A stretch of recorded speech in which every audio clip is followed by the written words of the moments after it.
അപ്പൊ ബീഡി വലിക്കൂലേ? ചോദിച്ചത് കേട്ടില്ലേ? ഏയ്, അപ്പൊ ഞാൻ കണ്ടതോ? ആരോ ഒരുത്തൻ കത്തിച്ചു തന്നു, ഞാൻ വലിച്ചു. ഉം. ആ ബേജാറില് ബീഡിയല്ലേ എന്ത് കിട്ടിയാലും വലിക്കൂലേ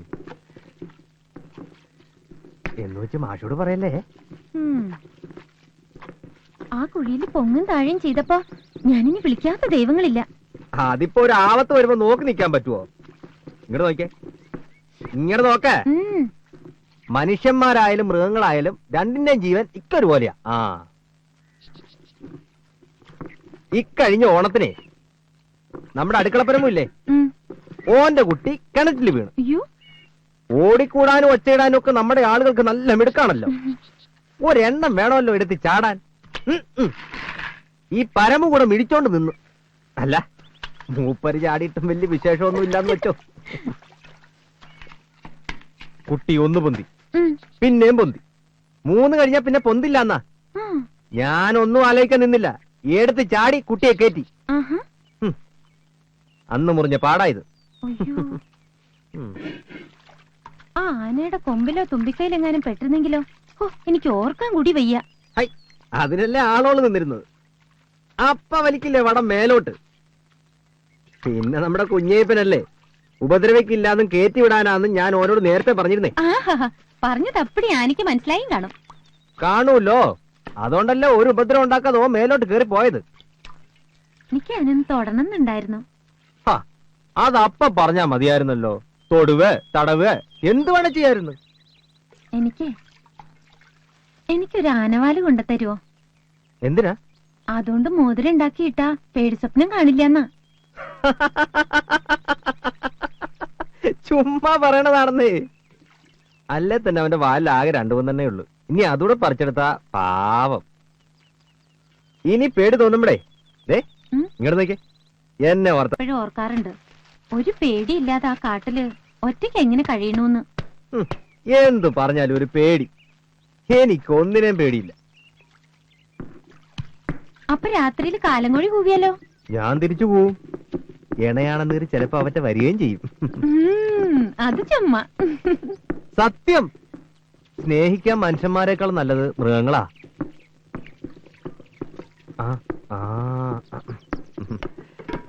ഞാനൊന്നും മറന്നു.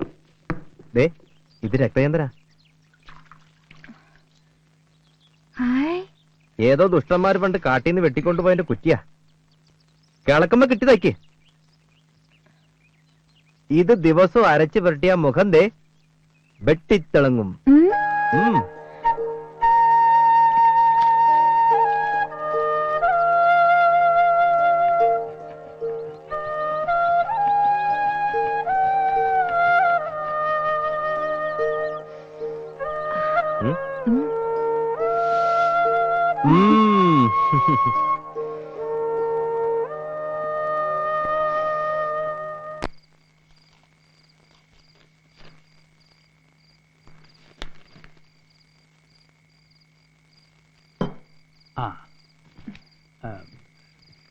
മായമ്മയുടെ നാളെന്താ? രേവതി. ആഹാ, രേവതി എന്ന് പറയുമ്പോ ശുക്രൻ തുടങ്ങിയിട്ടുണ്ടാവുമല്ലോ. അറിയില്ല. തുടങ്ങി. ഇനി നല്ല ഫലങ്ങൾ ഉണ്ടാവണം, കൂടെ നിൽക്കുന്നവർക്കും എന്റെ ഗുണങ്ങൾ കിട്ടണം. എന്റെ ഇളയ മോളുടെ നാളും രേവതിയാ. മാഷിക്ക് എത്ര കുട്ടികളാ? എനിക്ക് 2 പെൺകുട്ടികളാ. അതില് മൂത്തത് അത് ഓർക്കാൻ പറ്റില്ല. ഒരു പനിയെന്ന് കേട്ടിട്ടാ ഇവിടുന്ന് വീട്ടിലേക്ക് പോയത്. രാത്രി എന്ന് കയറുമ്പം ഇറക്കി കിടത്തിയിരിക്കുക തറയില്. കുളിപ്പിച്ച് കുറിയും തൊട്ട്. മഞ്ഞപ്പിത്തായിരുന്നു, അറിഞ്ഞില്ല. സഹിക്കുക. എല്ലാം ജീവിതത്തിന്റെ ഭാഗമാണെന്ന് സമാധാനിക്കുക, അല്ലാണ്ടെന്താ. എനിക്ക് നാളെ ഇലക്ട്രിസിറ്റി ഓഫീസിൽ ഒന്ന് പോകണം. ഡാം സൈറ്റ് വരെ കറണ്ട് എത്തിയിട്ടുണ്ട്. ഒന്ന് ആഞ്ഞു പിടിച്ചാൽ നമുക്കും വിളിച്ചായി. എന്ന് വെച്ചാൽ ഊണ് സമയം കഴിഞ്ഞേ ചിലപ്പോൾ തിരിച്ചെത്തുള്ളൂ എന്നർത്ഥം. അപ്പോ വിളമ്പിന്റെ കാര്യങ്ങൾ മാത്രമല്ല, കൗണ്ടറിലെ കാര്യവും കാശിന്റെ കാര്യവും കൂടെ മായമ്മ നോക്കേണ്ടി വരും. അയ്യോ, എനിക്കിതൊന്നും അത്ര ശീലമില്ല.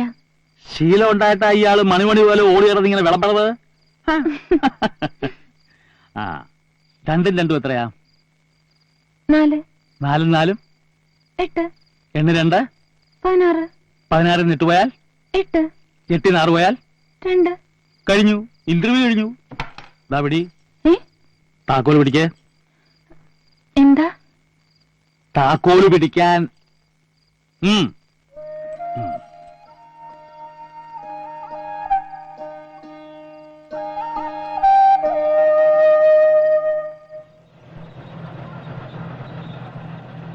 ഇത്തിരി കഞ്ചാവുണ്ട്, തള്ളക്ക് തരട്ടെ. ഓടവിടെ നിന്റെ അമ്മയ്ക്ക് കൊണ്ടു കൊടുക്കണ. അമ്മയാ പറഞ്ഞ തള്ളക്ക് തരാൻ. എടാ നിന്റെ മറ്റുള്ളവർക്ക് കൊണ്ടു കൊടുക്കണ ചാപ്പി പോടാ.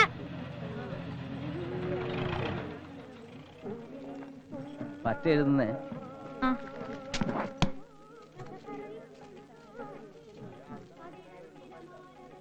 ഒരു ഊണ്. ഇന്നലത്തെ ബാക്കിയും കൂടെ എടുത്തിട്ടുണ്ടേ. മുരുക ആഹാ. എടി മോളെ, വന്ന സമയത്തിനുള്ളിൽ ആ മാഷയുടെ ചാവി നിന്റെ അരക്കെട്ടിലാക്കിയില്ലേ? സമ്മതിച്ചു. ദേ വരണു. എടി മോളെ ഒന്നവിടെ നിന്ന് ഒരു കാര്യം നിന്നോട് ചോദിക്കട്ടെ. എടി ഒന്നവിടെ നിക്കേ. ഒന്ന് നിക്കടി പെൺകുട്ടി, ഇത് ചോദിച്ചോട്ടെ നിന്നോട്. ആരാ മെഴുക്കുവരട്ടി ഒരു വെച്ചേ? ഇച്ചിരി നേരം അവിടെ നിക്കടി പെണ്ണെ. എടി ഒന്ന് നിക്കടി അവിടെ, ഞാനൊരു കാര്യം പറഞ്ഞോട്ടേന്ന്. എന്താണല്ലേ ഇവിടെ ആർക്കാ മെഴുക്കുവരട്ടി? വെട്ടി വിഴുങ്ങടാ, നീ വെട്ടി വിഴുങ്ങ. ആ കൂട്ടുകാരൻ നോക്കടി. ആ വരണൂന്ന്. ഇത്തിരി പുളിശ്ശേരി അച്ചാറും. ആ പുളിശ്ശേരി. ദേ ഇവിടെ പുളിശ്ശേരി വിളമ്പ്. ദാ മാങ്ങാക്കറി. ഇവിടെ വെച്ചിട്ട് നീ ഞാൻ പിടിച്ചോളാടി. അമ്പടി കേമി. ഒരു കാര്യം ചോദിക്കാനായിട്ട് പറഞ്ഞിട്ട് അവിടെ സമ്മതിക്കില്ല. എന്ത് ശവിയാണിത്? എടി നീ എന്നെ തള്ളി മാറ്റിട്ട് പോണത് ഞാനൊന്ന് കാണട്ടെ. എന്താടി നീ മനുഷ്യനെ കാണാത്ത പോലെ? ഈ പെണ്ണ് ഒന്ന് മിണ്ടാണ്ടിരിക്കണ്ടോ? ഞാൻ ഇവരെയൊക്കെ പറഞ്ഞു അയച്ചിട്ട് വരാം. അങ്ങോട്ട് മാറുന്നുള്ളൂ. ഞാനൊന്നും മിണ്ടുന്നില്ലേ മുരുക. ഒരു പഴം ഇട് പോന്നോട്ടെ. ചങ്ക് പൊട്ട വെച്ചിട്ടും വയ്യ. ആരാ രസം ചോദിച്ചത്? ഇവിടെ. ആ ഇവിടെ അല്ലേ?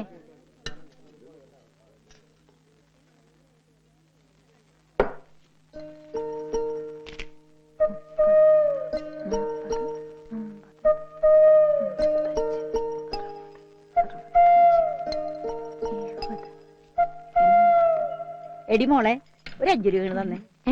അതിന്ന് ഒരു 5 രൂപ ഇങ്ങോട്ട് തരാനേ. അയ്യോ ഞാൻ തരില്ല. അതെന്താ? തരാൻ പാടില്ല. അത്ര തന്നെ. ഇത്ര പൊള്ളാനായിട്ട് അത് നിന്റെ കാശൊന്നല്ലല്ലോ. ആ അതുകൊണ്ട് തന്നെയാ. ഇതേ മാഷിക്ക് കണക്കേൽപ്പിക്കാനുള്ളതാ. എനിക്കിത് വേണടി. തെണ്ടി തിരിഞ്ഞു നടന്ന നിന്നെ ഇവിടെ കൊണ്ടുവന്ന് എത്തിച്ചേനെ. എനിക്കിതന്നെ വേണം. ഓരും വിട്ടോളെ. മനസ്സിലാവുണ്ടീ? ഇവിടെ നടക്കണ കുട്ടൻസും ഒക്കെ എനിക്ക് മനസ്സിലാവുന്നുണ്ട്. ആ പാവം ബാലഗോപാലൻ അവന്റെ പണപ്പെട്ടിയുടെ താക്കോല് നിന്റെ അരക്കെട്ടിലെത്തിയ ഹുങ്കല്ലടി നീ കാണിക്കുന്നത്. തീർത്തരാടി, ഞാനായിട്ട് തന്നെ തീർത്തരാടി. എടി ഈ തള്ളക്ക് ഇത് നാട്ടില് പാട്ടാക്കാനേ 1/2 സെക്കൻഡ് മതിയിടി പെണ്ണെ. 1/2 സെക്കൻഡ്. നിന്നൊരു പാഠം പഠിപ്പിച്ചില്ലെങ്കിലേ ഈ തള്ളയുണ്ടല്ലോ. എന്താ എന്താ മൈനെ? എന്നോട് ഒരു 5 രൂപ ചോദിച്ചു. ഞാനത് കൊടുക്കാത്തോണ്ടാ. ദിവസം വന്ന് ഞഞ്ഞ മേടിച്ചോണ്ട് പോകണ്ടല്ലോ. പിന്നെന്തിനാ കാശ്? കുഴിച്ചിടാൻ. എന്നിട്ട് മുളച്ചു വരുമ്പോഴേ ദേ ഇങ്ങനെ ഇങ്ങനെ പറിച്ചെടുക്കാൻ. എന്നാലേ കുഴിച്ചിട്ടാ മുളയ്ക്കുന്ന കാശൊന്നും ഇവിടെ ഇല്ല. നല്ലോണം അധ്വാനിച്ചുണ്ടാക്കുന്ന കാശേ ഉള്ളൂ. അധ്വാനിച്ചുണ്ടാക്കണ കാശേ നാട്ടുകാർക്കൊക്കെ അറിയണം നിന്റെ അധ്വാനം. തള്ളെ മിണ്ടാൻ വേണം. മിണ്ടാൻ തന്നെയാണ് പോണത്. ചായ കച്ചവടം മാത്രല്ല ഇവിടെ നടക്കണത്. വേണമെങ്കിൽ ഇതുപോലത്തെ 2 എണ്ണത്തിനെയും കൂടെ കൊണ്ടുതരാ. നടത്തിക്കോടാ, വെച്ച് നടത്തിക്കോടാ. അയ്യോ എന്റെ പല്ലേ, എന്റെ പല്ലേ, അയ്യോ എന്റെ പല്ലേ, അയ്യോ എന്റെ പല്ല് പോയേ, അയ്യോ എന്റെ പല്ല് പോയേ. കാണിച്ചു തരാടാ എരപ്പേ. തള്ള ആരെന്ന് അറിയിച്ചു തരാടാ നിന്നെ. എടാ കണ്ടാ തവളെ പോലെ ആണെങ്കിലും മൂർഖും ബാബിനെയാടാ നീ നോവിച്ചു വിട്ടേക്കണത്. അയ്യോ എന്റെ പല്ല് പോയേ, അയ്യോ എന്റെ പോയേ. വായിലിരിക്കുന്നത് കേട്ടാ സ്വന്തം തള്ളയായാലും തല്ലു കൊടുത്ത് പോവില്ലേ? അത് കൈ വെച്ചോളൂ. കുട്ടി വിഷമിക്കൊന്നും വേണ്ട. ആ തള്ളയെന്ന് പലതും പറയും. ഊണ് കഴിച്ചോ? ഒന്നിച്ച് കഴിക്കാം.